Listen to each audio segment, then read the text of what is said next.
C'est la deuxième partie de Smart Tech qui démarre, votre émission dédiée à l'innovation, au monde numérique. Et on va parler de ce numérique qui est aussi une question très humaine avec David Lacomblède, le président du think tank La Villa Numéris. Et resté en plateau avec nous Yves Grandmontagne, fondateur et rédacteur en chef de Data Magazine. On a parlé ensemble de ces urgences des data centers. Maintenant, on va parler de cette urgence qui s'appelle les fake news, David. Vous menez-vous des travaux là-dessus sur la désinformation. Vous avez publié S'informer demain, lutter contre le virus des fake news qui est paru aux éditions Plomb en 2020. Et vous nous dites que ce phénomène, il est connu et pourtant que les moyens pour s'en prémunir n'ont pas été mis en œuvre. Sujet hautement inflammable. Attention, les gilets jaunes sont passés par là, les pro-russes également, les anti-vax, avec parfois d'ailleurs des passerelles assez étranges entre les uns et les autres. Ouais.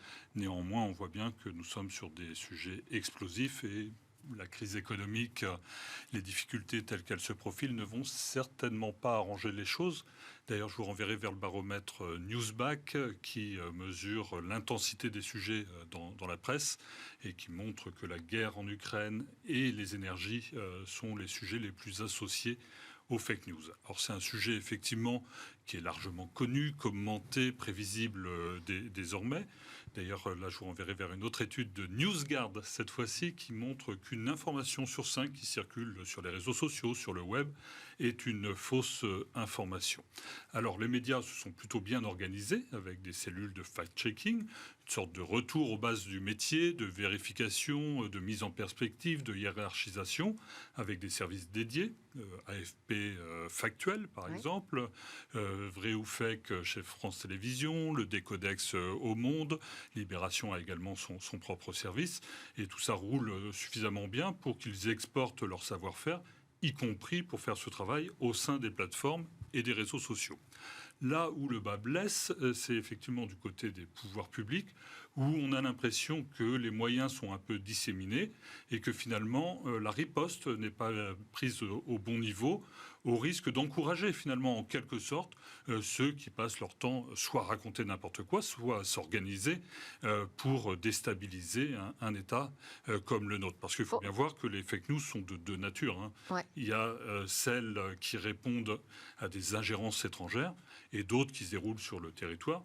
Ce qui les fait se ressembler, c'est que les deux sont des informations fausses, faites de manière intentionnelle, soit pour des raisons idéologiques, soit pour des raisons mercantiles.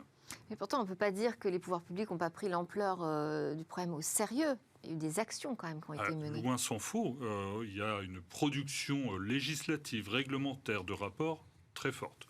Sur les rapports 2018, si vous avez 2 heures devant vous, je vous conseille la lecture du rapport des ministères des Armées et des Affaires étrangères, sans proposition à la clé, vraiment brillant. Rien n'a été une centaine, hein. Une centaine. Oui.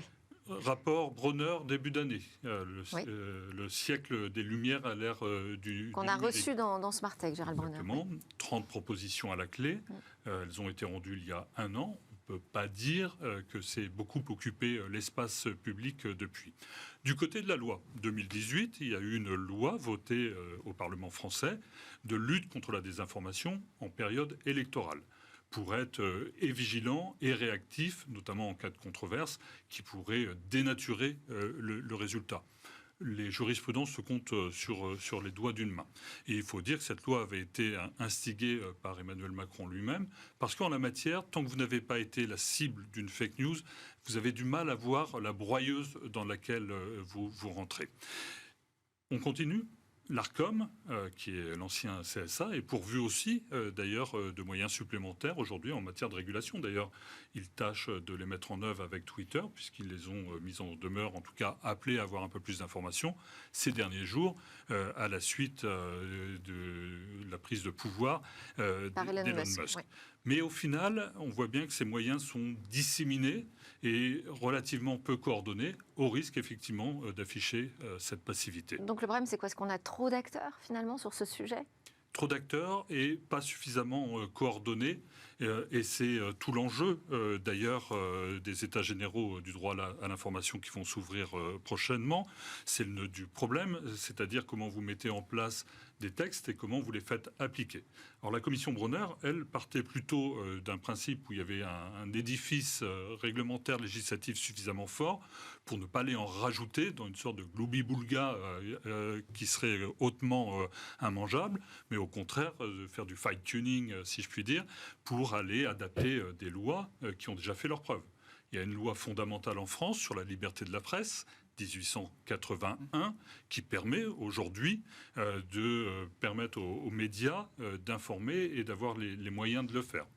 Alors, c'est vrai qu'on est dans un pays où la liberté d'expression ne veut pas dire qu'on a le droit de tout dire, mais elle garantit de pouvoir le dire. Et on voit bien que ce sont des sujets sensibles en matière de désinformation. David, on a 30 secondes pour une proposition concrète sur le rôle que devraient jouer les pouvoirs publics. Alors, Gérald Brunner propose, lui, de créer un service public de l'information. Certainement faut-il prendre à bras-le-corps ces questions et avoir une cellule de coordination interministérielle, de relations avec les entreprises et de relations au niveau européen pour y mettre les moyens et le paquet, puisque toutes les méthodes sont connues pour lutter contre. Il ne reste plus qu'à le faire efficacement. Merci beaucoup David Lacomblette de la Villa Numéris. On part tout de suite pour notre chronique Où va le web ?